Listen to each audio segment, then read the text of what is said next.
Hello everyone! In this video we're going to be looking at some specific example programs that have pass-by-reference functions that have arrays as parameters. And this is to help emphasize the fact that arrays are naturally references. The name of an array is already a pointer to a location in memory. So our first example is a very simple one. It's called change1, and its whole purpose is going to be to change a value in the array using a function to demonstrate how the names of arrays are references. So we're going to start by creating an array with some simple initial values that'll be easy to double check. And what we're going to do is print out the contents of the array twice, once before we call the function and once afterwards.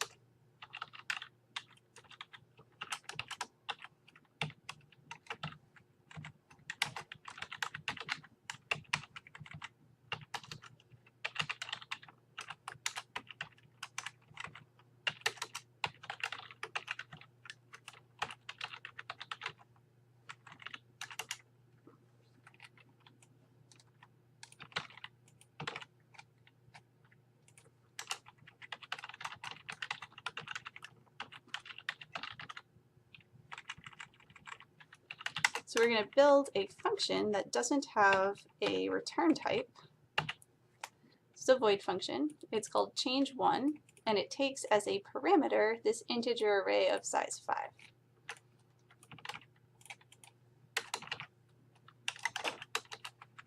And what we're going to do is we're going to change one of the numbers, hence change1. And so if this were a pass-by-value function, changes that we made to our data inside the function would not be evident anywhere else. But because it's actually a pass-by-reference function, because arrays are naturally references, these changes we make to arrays inside functions are going to be evident. So when we print the first version, we'll see the original, and when we print the second version, we'll see it with one of the values being changed.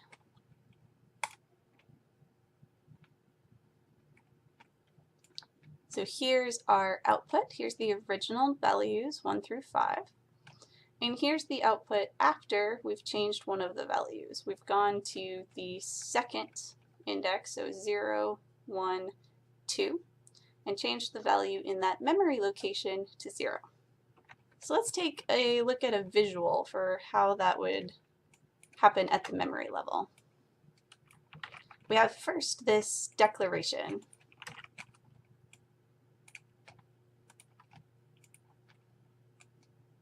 That creates this array called numbers. And since it's size 5, what the program does is it goes to memory and it makes room for 5 integers inside the memory space. And in this case, we've given them initial values. So we know we have 1, 2, 3, 4, and 5. So since numbers is actually a reference, what it does is it points to what's called the base address of the array. So anytime we use numbers, we're actually using a pointer to the base address in memory. And anytime we index it, we're saying how many spaces beyond the base address we'd like to go. So when we do this line,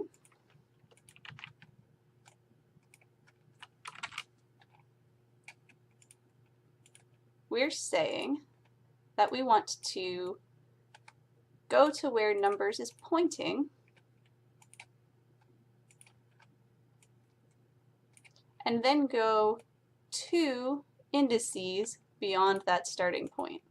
So 1, 2 indices beyond where numbers starts. And we're going to go to that location in memory and change that value to a 0 with this assignment statement. So any changes we make to arrays in any function automatically happen at the memory level. So this gives us some unique advantages in number processing. In our second example, we're going to get values from a file, store them in an array, and then calculate the average, which we can now separate each of these individual tasks into functions, including getting information from a file, because putting values into an array in a function will make those changes evident everywhere in the program. Before we get values from the file, we're going to initialize the array. We're going to deal with integers and say that max is the largest array that we can have. And so when we go to initialize the array, we want to set all of the values to 0.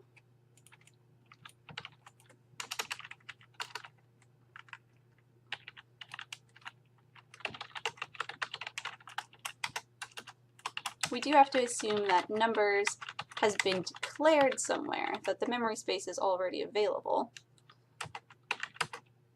And it has to be declared in main so that we can pass it to all of the other functions. But our post condition is that each element of numbers will be set to 0. So that'll be our initial value.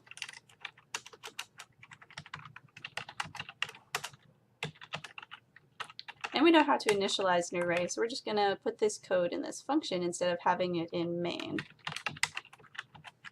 Set each value in the array equal to 0, and then we'll return. So that way, if we call initialize, it should set all values equal to 0. And if we want to double check, then we're going to need to print the array.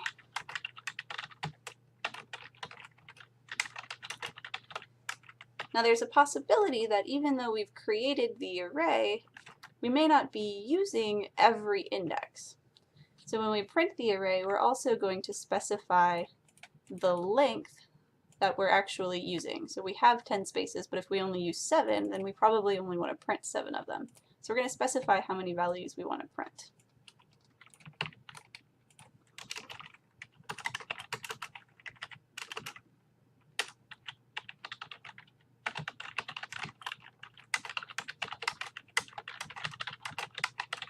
So numbers is an array of integers, and length is the number of elements that we're currently using.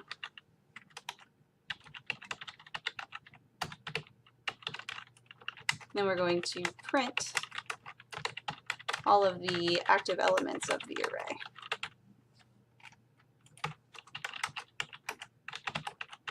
So we also know how to traverse an array in order to print things out. We're just going to put that code here so that we can abstract it out of main.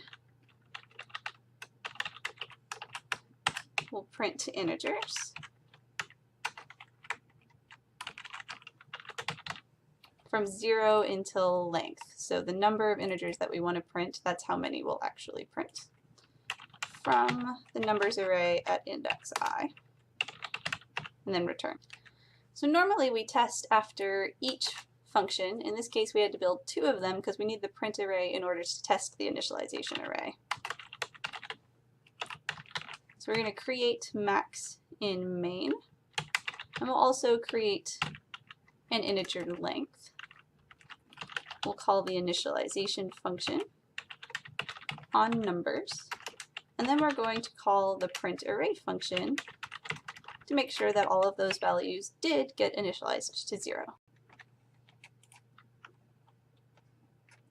Okay, so in our output screen, we should see 10 zeros. This is our initialized array that has all zeros in it, which means both initialize and print array are working correctly.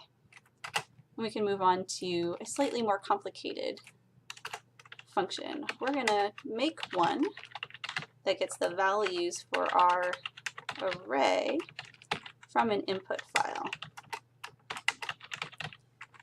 And in this case, we need to be able to modify 2 different things. We need to be able to put values in the array, so we're going to pass in the array, but we also need to be able to change length. So that's why we're passing in length as a pointer. so that the number of values in the header part of the file will tell us how many values are actually going to be stored in our array.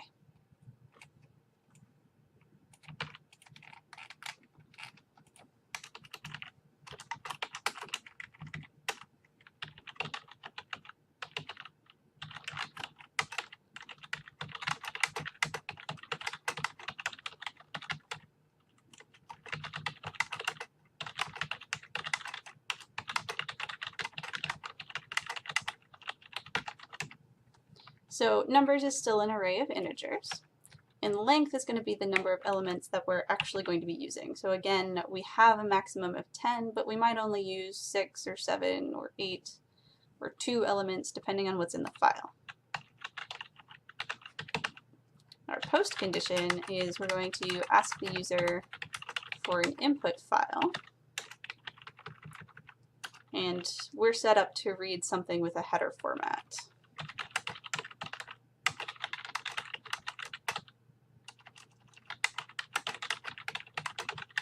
So we're expecting to have an input file where the first number tells us how many other numbers we're going to be reading. So this is a sample that we've used before. It's numbers.txt, where the first number is 10, and that's how many numbers are in the file.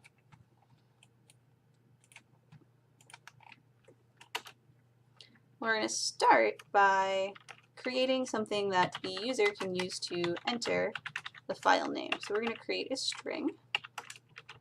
We're going to create our input file pointer. And remember, null is how we say we're not pointing at anything. A null pointer is a pointer to nothing in memory. So pointers point to something in memory, but null means there's nothing to point to. So we're going to start IFP at null.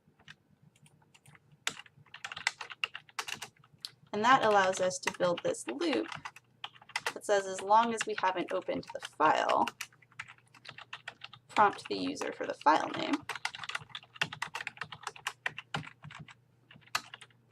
which they will give us as a string. So we're going to use the %s %code and store that in file name. And then we can try to open something with that name. So IFP will be equal to what is returned by the fopen function using file name and read mode. So if we successfully open the file, we'll move on. And if not, we'll keep asking them for the file name.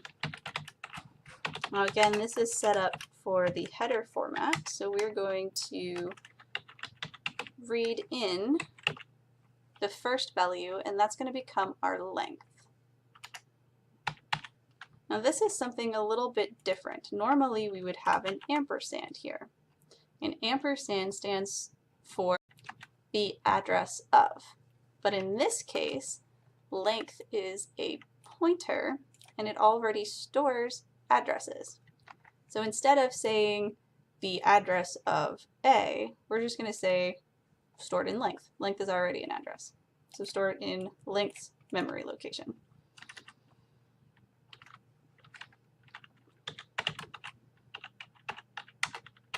And then we're going to use that value to control how many more things we're reading into our program. So in this case, we need to go to where length is pointing and use that value. So we're going to read from the input file this integer 10. We're going to put that at the address that length contains. And then we're going to go to where length is pointing, and what we're going to find there is a 10. So we'll run this loop 10 times.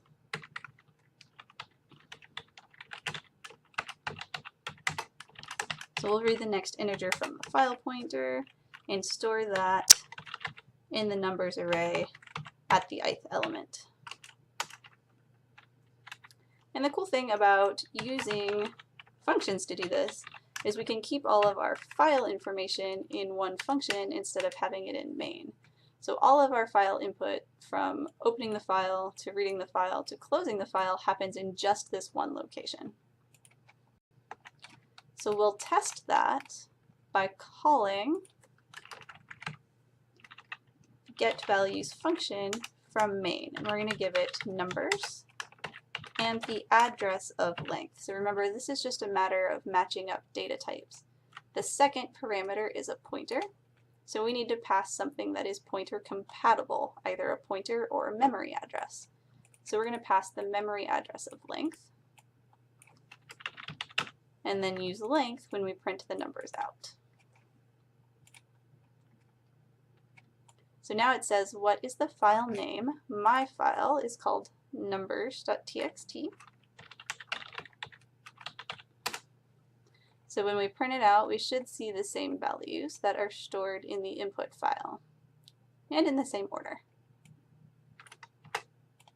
So now that we have all of our information in our array, we can do something with it. And we're going to stick to something simple, which is to calculate the average.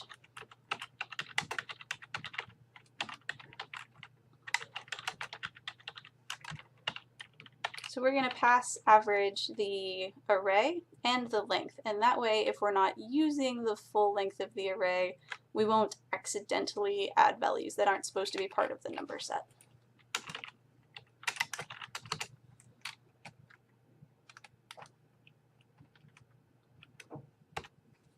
So numbers is an array of integers, and length is the number of elements that we're currently using. And to calculate the average, we're going to need to traverse the array, sum all of the values, and then divide it by length. So we will traverse the array using length as our ending marker, and add each value in the array to sum. And then we'll want to calculate the average.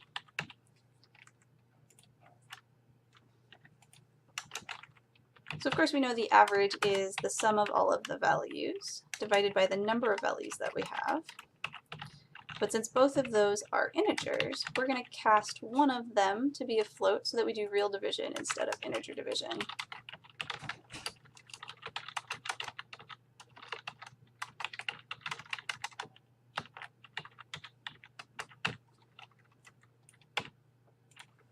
Then we can print that out for the user. We've built this as a void function, so we're assuming we're not going to need the average at any future point in time. Whereas if we did, we could return that and swap this void return type for a float return type.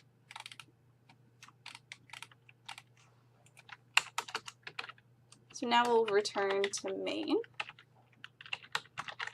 and call our average function so that it will print the average of our values. And again, this keeps main very simple. We can see all of the tasks that we're doing. We're initializing the array, getting the values, printing the array, and calculating the average just by looking at these function calls. So it prints out all of the values from our input file that are now stored in the array and calculates the average. Now since we've said the name of an array is the same as a reference, we could also call these functions by calling it a pointer instead of an array. And it would work the exact same way because the compiler doesn't see the difference between the name of the array and a pointer. They both reference spaces in memory. We would still need the length so that we can figure out how many spaces beyond the base address we're allowed to go.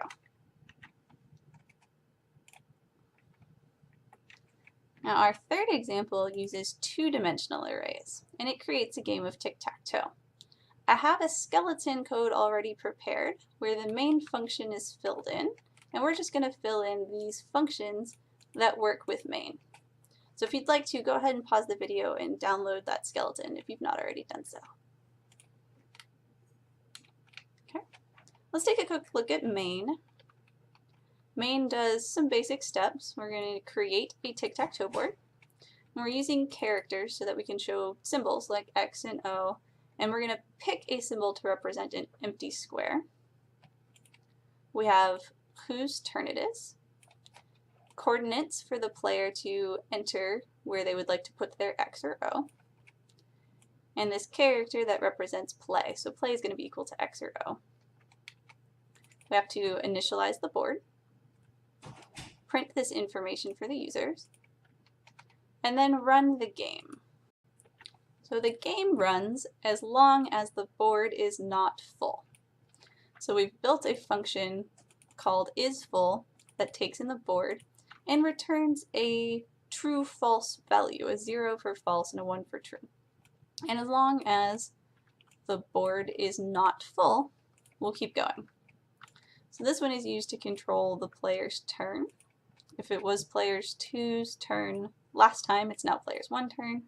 And we update play to match the current player.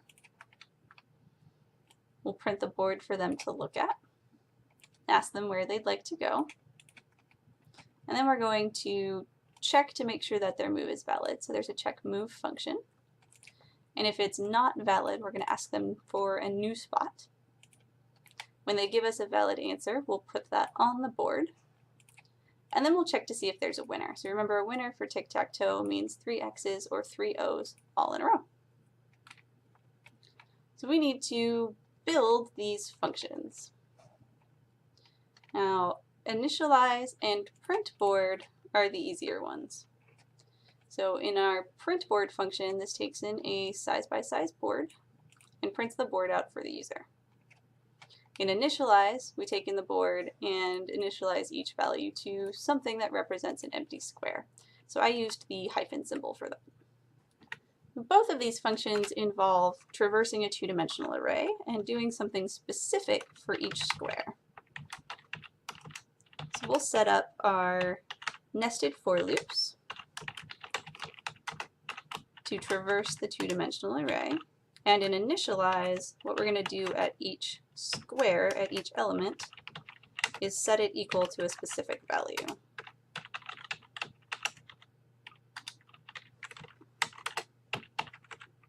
We're going to set it equal to this little dash character so that it will have an initial starting point. It's not X, it's not O, it's something that is clearly neither to represent that nobody has put a move in that square yet. And that's all that that function is going to do, is just initialize the board. It's a similar story with print. All we want to do is traverse the board and print out its contents. So our nested for loops are going to look very similar. Remember, the rows and columns are both determined by size, and size is a constant that is currently 3. If we change the value of size, then that will change everywhere because all functions can use constants.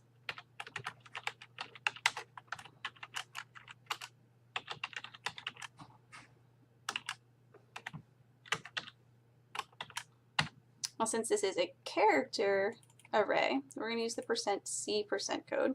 We want to print out individual characters, not a string. So we're going to use %C and call individual elements of the two-dimensional array. So we'll print everything across a row and then add a new line at the bottom. And that's all that's necessary in the print board function. Now the other functions are a little bit more complicated.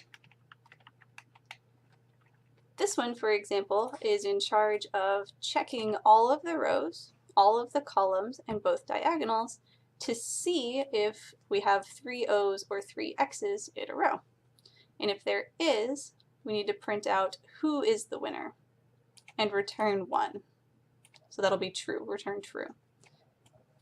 And if there's not a winner yet, then we'll return 0 for false.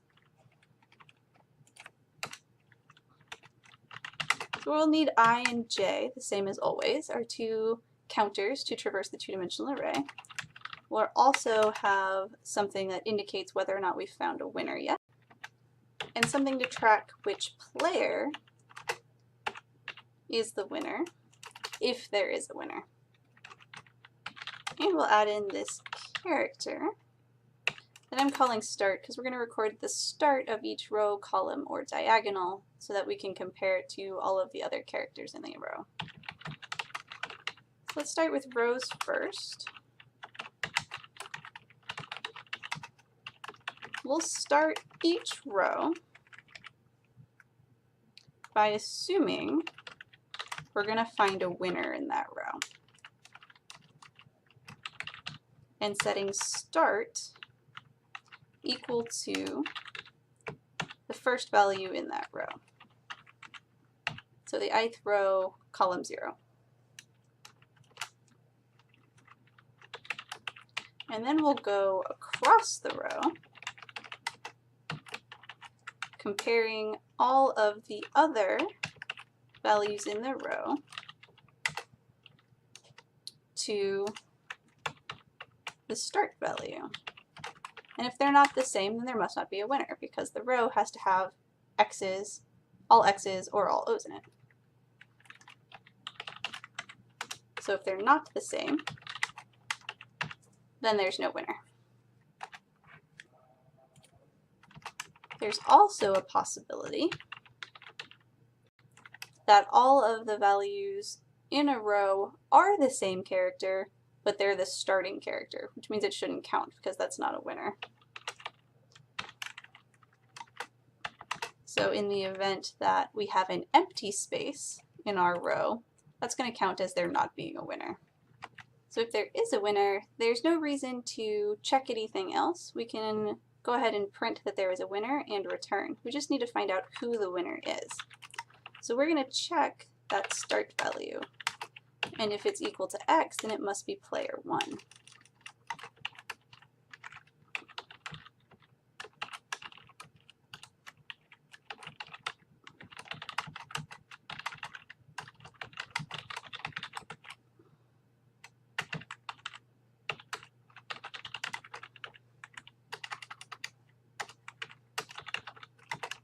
And if there is a winner, but the start value is not x, then it must be player 2.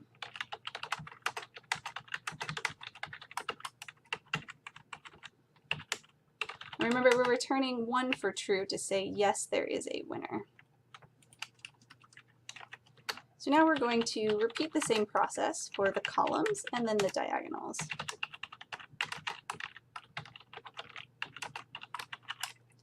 And it's going to look very similar. We're going to start by assuming we will find a winner at the beginning of each column, and we'll have a starting value that is the first element of the ith column.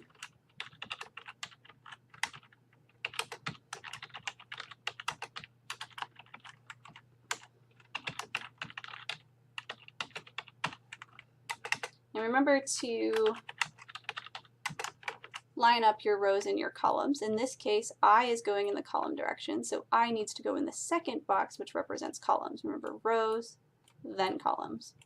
So if that's not equal to the starting value, or it happens to be equal to the empty space, then we've not found a winner.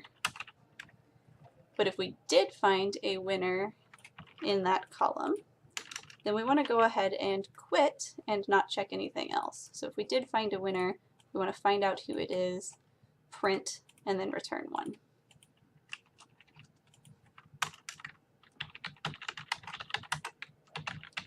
This is going to be similar to the magic square example, where we'll now check the diagonals. And we'll start by assuming that we will find a winner in the diagonal. And the diagonal for a 3 by 3 would be 0, 0, 1, 1, 2, 2. But if we were to expand to, say, a 4 by 4, it would still be 0, 0, 1, 1, 2, 2, and 3, 3. So we know we're going to start at 0, 0. And we're going to go through all of the indices I that are less than size. Having size declared as a constant allows us to use that in every function because constants are global.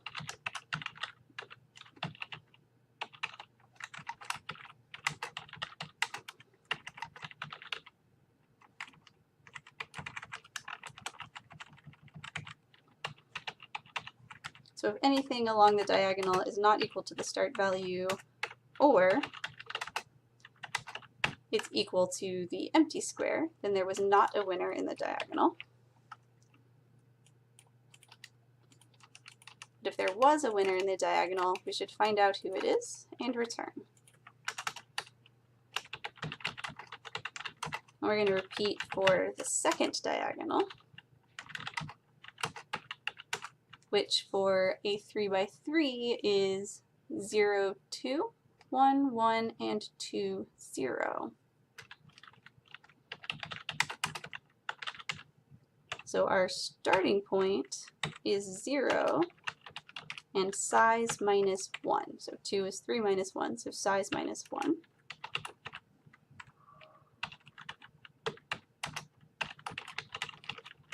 And we're going to compare that to everything else on that diagonal, which is I and size minus I minus 1.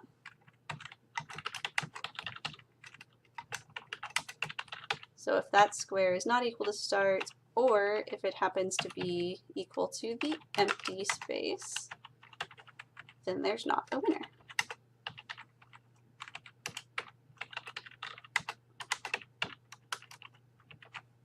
If there is a winner, we'd like to find out who it is and then return.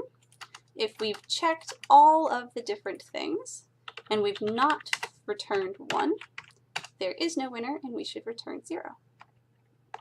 Now our remaining functions are slightly easier. We have one to check if the board is full and one to check if a move is valid.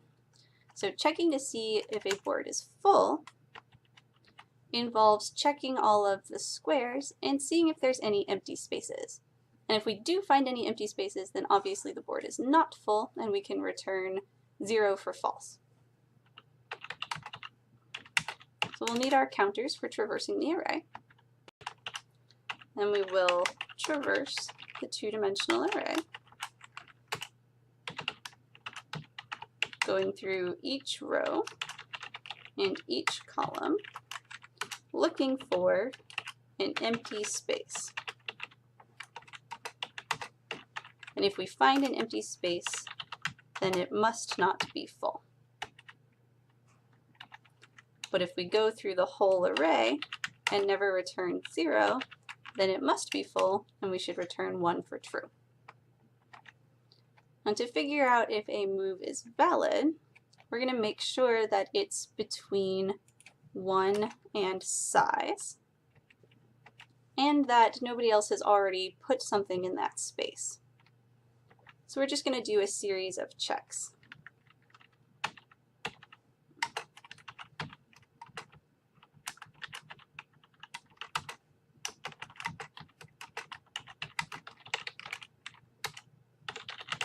If we find anything that shouldn't be there, then we'll return false, 0 for false, to say that it's not a valid move.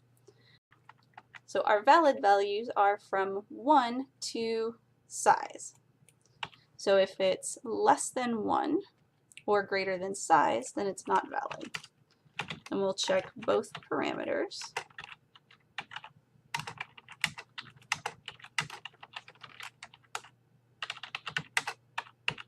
And if either of those are true, then we want to return 0 for false. The other thing we want to check is to make sure that nobody else has already used that square. So if we go into board at the specified location and we don't find an empty space there, then the player cannot put their value there. You can only put an X or an O in a currently empty space. You can't overwrite the other player's move. So we're expecting these values to come in 0-based. So we need to make adjustments for that.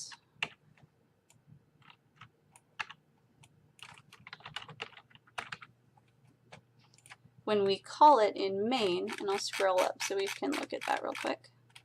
When we call check move in main, we're already adjusting the inputs so that they're 0-based. So when we check, we're not really checking for 1 to size, we're checking from 0 to size minus 1. So it could be 0 and it could be size minus 1, but it shouldn't be less than 0 and it shouldn't be equal to or greater than size. Okay. So these are all of our checks, and if we pass all the checks, then we can return 1 for true to say that is a valid move. So now that we have all of our functions filled in, we can check to see if they're all working with main.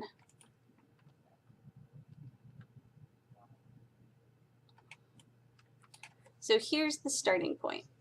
Player 1 is X, player 2 is O, player 1 starts. Here's the empty board. It says, where would you like to go? Give me your values in X and Y. So if we want to go in the center, we're going to pick 2, 2. Remember, we assume that users are going to use a 1-based numbering system. So they're going to start counting at 1 and do 1, 2, and 3. And we have to translate that to valid array indices, which are 0-based. So now player 2 gets to take a turn. And if they want to go in the top corner, they're going to say 1, 1.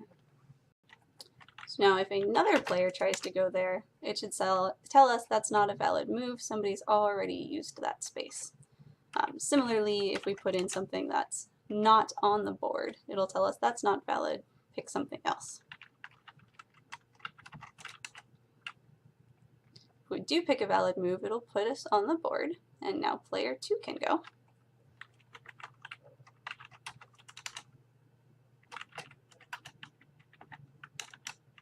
So we want to get us to a point where we can see the winner, so we're going to make player 2 goof up and not block player X's winning play so that we can see how that looks. And now once a player gets 3 values in a row, they've won the game. So those are our examples on functions with arrays as parameters. Remember, the name of the array is a reference, so any function that takes in an array is automatically a pass by reference function, and any changes we make to an array inside a function happen at the memory level. In our next program, I'll do some tracing programs so that we can see how functions with pass by reference parameters handle their flow of control and the modification of their values. I'll see you then.